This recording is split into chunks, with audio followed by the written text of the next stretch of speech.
Shalom, jumpa lagi dalam program inspirasi dan motivasi dari Infinity Ministry.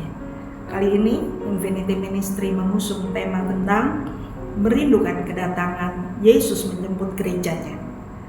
Mari kita baca dalam 1 Korintus 9 ayat 25 dan 27. Tiap-tiap orang yang turut mengambil bagian dalam pertandingan menguasai dirinya dalam segala hal. Mereka berbuat demikian untuk memperoleh satu mahkota yang fana, tetapi kita untuk memperoleh satu mahkota yang abadi. Ayat 27, tetapi aku melatih tubuhku dan menguasainya seluruhnya, supaya sesudah memberitakan Injil kepada orang lain, jangan aku sendiri ditolak. Bapak Ibu yang terkasih, dalam gelanggang perlombaan, seseorang akan berlatih sedemikian rupa, menahan dirinya dari segala sesuatu, menguasai dirinya, dan tidak sembarangan untuk makan, minum, seperti yang ia inginkan. Tapi dia menjaganya supaya tubuhnya tetap sehat. Itu dia lakukan untuk mendapat suatu mahkota yang fana.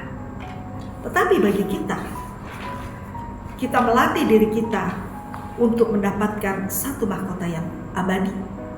Sebagai orang-orang yang merindukan kedatangannya, apa yang harus kita lakukan? Yang pertama, kita harus melatih diri kita supaya tidak dikuasai oleh keinginan-keinginan daging kita. Kita harus bisa menang atas kedagingan kita, karena musuh kita yang terbesar adalah kedagingan kita sendiri. Di dalam kita menanti atau merindukan kedatangannya, tentunya banyak hal yang harus kita tanggalkan. Hal-hal yang tidak berkenan kepada Tuhan harus kita tanggalkan satu persatu. Seperti tadi dikatakan, supaya sesudah memberitakan Injil kepada orang lain, jangan aku sendiri ditolak.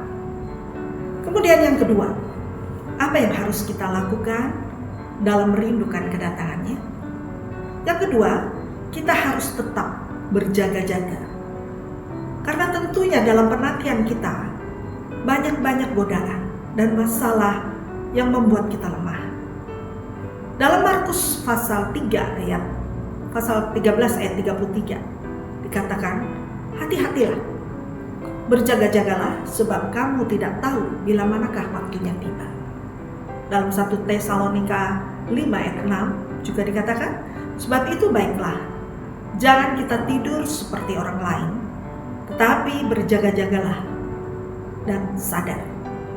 Dan biarlah kita tetap ada dalam persekutuan dengan Tuhan Yesus.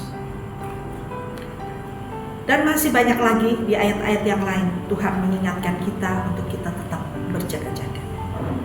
Kemudian yang ketiga, dalam merindukan kedatangannya, apa yang harus kita lakukan?